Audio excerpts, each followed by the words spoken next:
Let's have lesson number 3 for today. We have statement of financial position. Nga topic sa financial accounting and reporting. Financial accounting and reporting ba? Oh, yeah. So, statement of financial position or balance sheet. So, what's the objective of this topic? This topic, ang iyang objective is dapat nakabalo ka kung unsaon pag-segregate ang assets like current assets, non-current assets, current liabilities, non-current liabilities, or equity ba siya maadto na mga items. Muna mga questions diri is how much is the current assets of the company? How much is the non-current assets of the company? Current liabilities and non-current liabilities. So, ang una na dapat nimo na ma-learn is how to classify current o non-current. Kung sa ganito, current ang isa ka asset or current ang isa ka liability. Sige, sa asset na lang sa top. Current ang isa ka asset. If ever, kung kanina asset is related sa operation,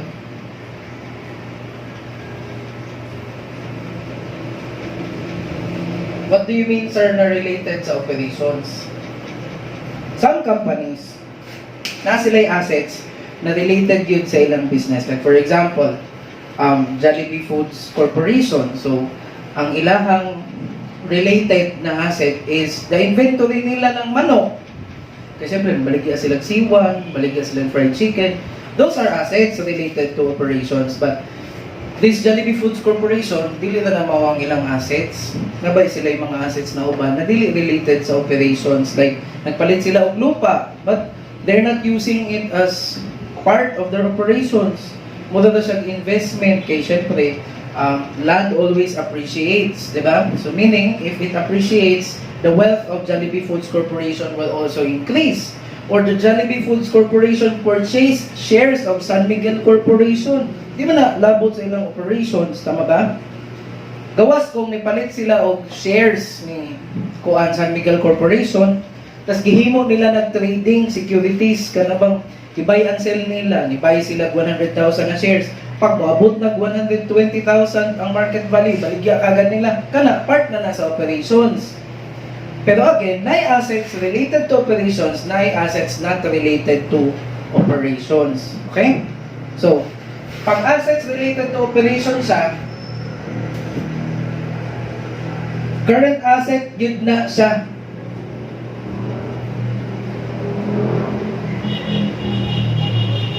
Absolute rule na asset related sa operations like merchandise inventory. Current asset yun na siya. Because katumong sa basic accounting giingnan man mo ng current assets kanang ma-convert into cash within 1 year. Or those that are kanang tawagan na or operating cycle, whichever is longer, tama ba? Unay mo apply diri current asset if convertible into cash within 1 year or operating cycle, whichever is longer. So, morning rule diri So, kita before pa tamo adto sa example, let's talk about kining within 1 year dili naman na siya kinahanglan i-discuss because we already know if the asset is convertible into cash within 1 year, of course, that is considered as current asset. Kini lang ta sa operating cycle, we need to define the operating cycle. The operating cycle is the time period kung ano sa nag-kumpra ang business, i-convert na niya into products. So, from kumpra to conversion, from conversion, tas nagtanga na siya sa warehouse, kaya wa pa mahalin, apil na siya. Tapos, nahalin dayon siya. Pagkahalin niya, giutang siya, wa pa siya bayring, mukount na po, hantod mabayaran siya. Kung pila na ka days, from pagkumpra, hantod na bayaran siya ni customer, kay magkumpra na po again, that is the operating cycle. Mao nang sa financial statement analysis, kuan daw kanang inventory days. Inventory days, that means from pagkumpra hangtod conversion into finished product. Inventory days na kung pila na kaadlaw. Plus receivable days. So receivable days, from the moment nagibaligya sa niya, giutang sa ni customer, hangtod ni bayad si customer. Mao daw na ang operating cycle. Kay isa daw na ka-operationan kay pag magbayad na si customer, magkumpra man sa kagbalik. Tama? And companies have different operating cycles. Like for example, when we talk about bakery, from magkumpra lang sila, tapos ilang lutunog pan, tapos ilang ibaligya, yung magbayad dayon ng customer, kay normally magbayad man ng cash, dili man ang utangon, di siguro na maabot og 1 year ilang operating cycle, di ba? Kalisod po na karon magkumpra niya, magbayad, ma-convert siya into cash, magbayad si customer after 1 year pa, it's impossible. Siguro ang operating cycle ng mga bakery, 2 days, 1 day, something like that, tama? Pero when we talk about wine, ang wine, karong tamak-tamakan ang, saan yung tamak-tamakan? Grapes, tamak-tamakan ang grapes. Di ba na dayon mahimong wine kaagad?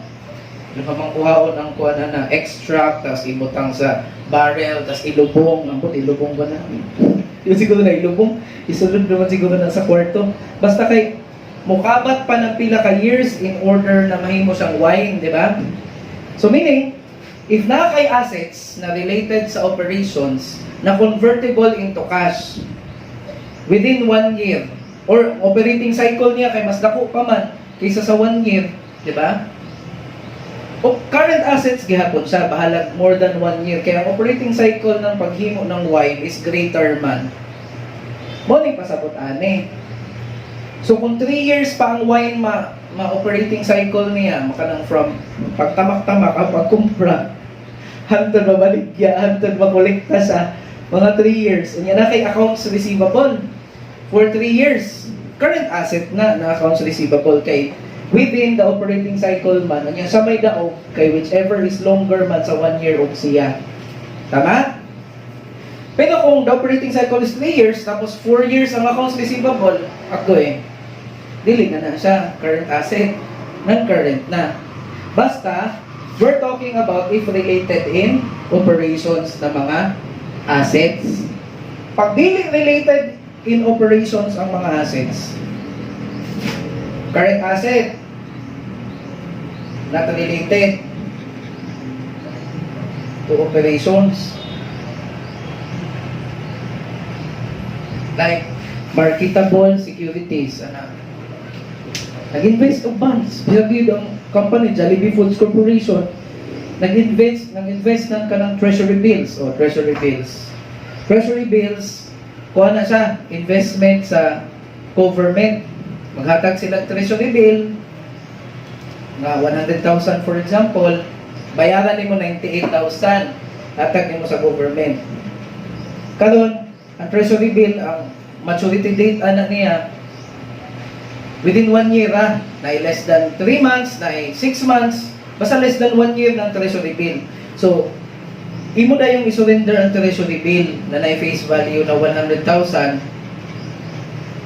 tapos tagaan kanila 100. So, ang imong nagastos 98 ra, 100 ilang iulit sa imo.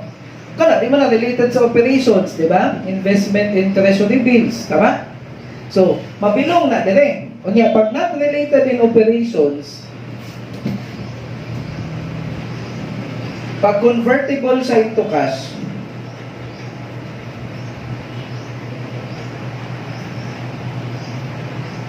within 1 year or less, current asset siya. Dili na ang pure na 1 year or less. Kaya pag related sa operations, na i-twist within 1 year or operating cycle, whichever is longer. Dili, walay twist. Katong normal na itong nahibalaan, collectible ba siya within 1 year or convertible ba siya into cash within 1 year, the current asset siya. Dili ito mag-apply. Nagets? So, that's how you classify current assets, current liabilities, para ma-separate mo siya so non-current assets and non-current liabilities. Of course, sa current liabilities, those liabilities na bayaran within 1 year or less pag not related sa operations. Pag related sa operations, like for example, accounts payable to suppliers, o imposible nga dili na related sa operations na liability, or salaries payable to employees, o related na sa operations, di ba? So kana siya ng mga payable, ma-current liability na if ever, that is to be settled within 1 year or operating cycle, whichever is longer. But on the liabilities not related to operations, is that to be settled within 1 year? If yes, then current liability. If not, non-current liabilities. So, kung wala na rin na definition, non-current. Gets ba? So, that's it. Current, non-current for assets and for liabilities. And lastly, you need to know if equity ba siya na account. Kay basin mahilad ka ba, mabutang nimo as liability or asset, is kay equity yun siya. Example, subscription receivable. Subscription receivable, by its name, it's as if asset siya kay receivable. Tama? But, if you study yun sa corporation, subscription receivable is an account sa equity. Deduction of the equity. Subscription receivable. Tama ba? And aside from which, naapoy na sa equity. Murag nasa sa equity, pero liability dahil siya. Kanan siya is what do we call as redeemable preference shares. From its name, shares siya.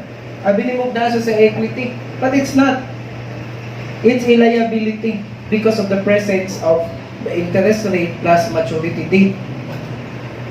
So yun mo nang dapat update it sa fin 1 o fin 2 or intermediate 1 and intermediate 2 ani. Like for example, pangutanong ka, treasury shares.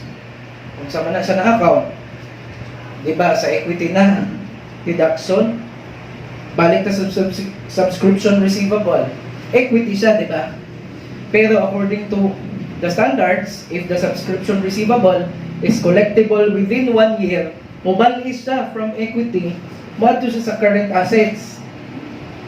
So, i-test lagi sa statement of financial position if you know what are the assets, what are the current assets, what are the non-current assets, what are the liabilities, what are the current liabilities, non-current liabilities, and equity na mga accounts. Nagets? So, kung nagets na siya, kabalo na sa goal sa statement of financial position, let's apply this sa ato ang problem. Hala, ikaw na solve para dili ka makatulog. Solve. Solve na.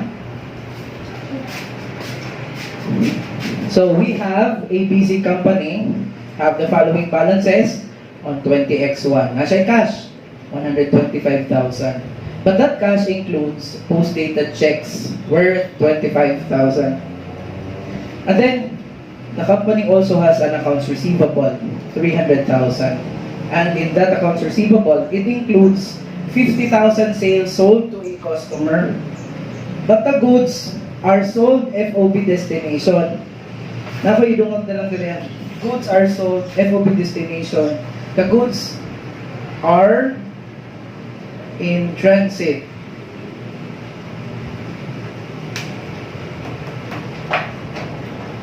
So meaning, it has not arrived at the premises of the customer pa. So it's in transit. Wala sa imo, wala po sa customer. And they are sold FOB destination. The cost ratio is 70%. So meaning ana if ang imuhang sales is 1 million, the cost ana is 70% or 700,000 if that's the example. So mao na kuan nakabutang diri sa problem. The amount also includes inventory on consignment. So, na-inventory na libutang mo sa AR na on consignment or gibilin lang nimo worth 25,000. Now, the last na gibutang sa problem is the merchandise inventory, which is 120,000. And that 120,000 is based on the inventory count sa warehouse on 12/31/20X1. So, ang naara sa warehouse ang na-count. Question, what is the total amount of current assets? 505. Let's check if sakto ba ang answer.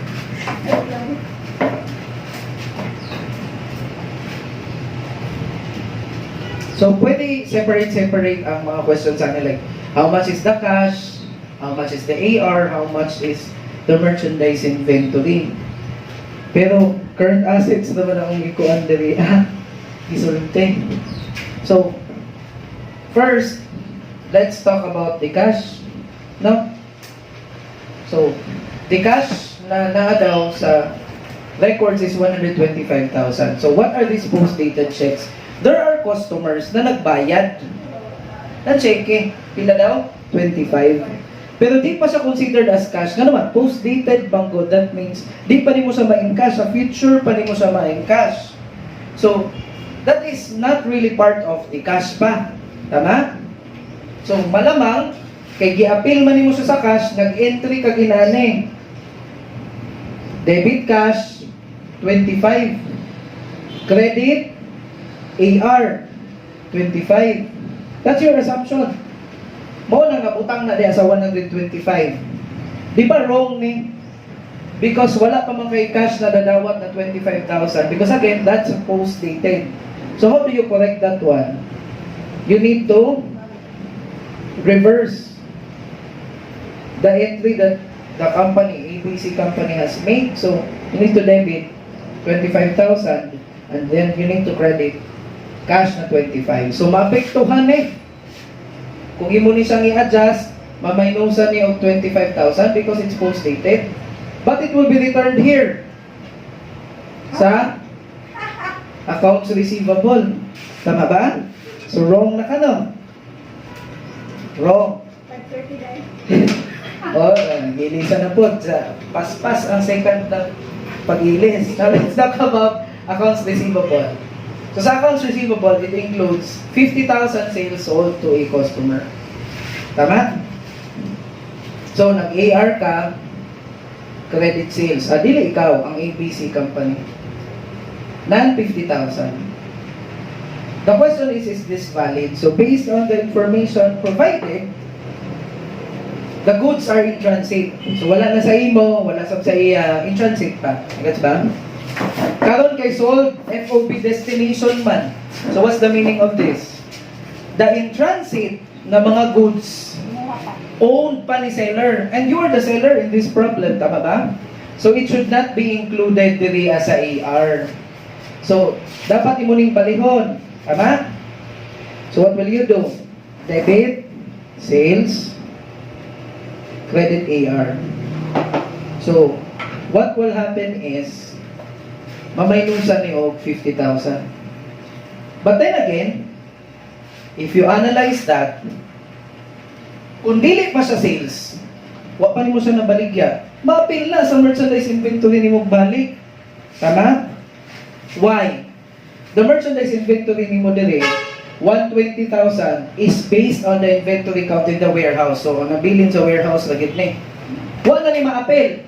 Kaya in transit naman It's impossible that it will be part of this 120,000. Kaya nabili naman ni sa warehouse. Kiniwa naman ni sa warehouse ng 50,000.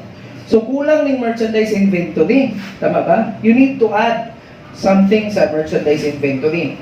But not the whole 50,000.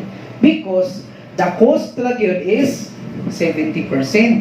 So ang imong i-add sa merchandise inventory is 50,000 times 70%, which is 35. Imo nang himo. Yes, very good. 50. I-minus nimo dito. Add nimo dalian 35,000. So, wala pa man kunin mo na baligya, it's still yours man. Next,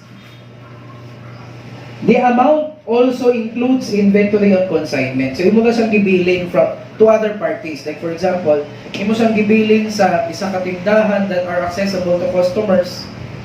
So kana siya, imo ba nang gibaligya? Wala. Sa consignee. Ikaw man ang consignor.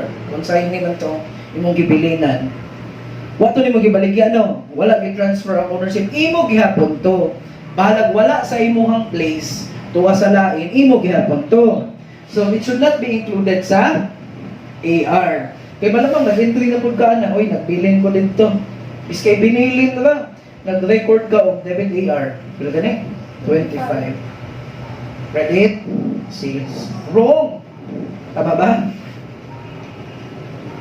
What you need to do is reverse that. Sales, 25,000. AR, 25,000. So, i-minus na sabi mo dali ang 25,000. But then again, question, katong gibilin ni mo, na-appeal ba to sa 120,000? Wala na sad.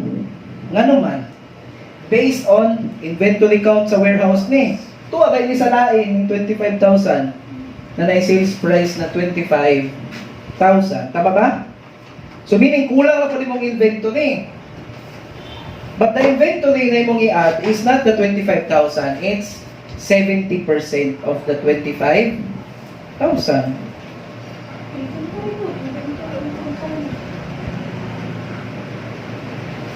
Oh, pwede po na, kung saan man ipag-analyze.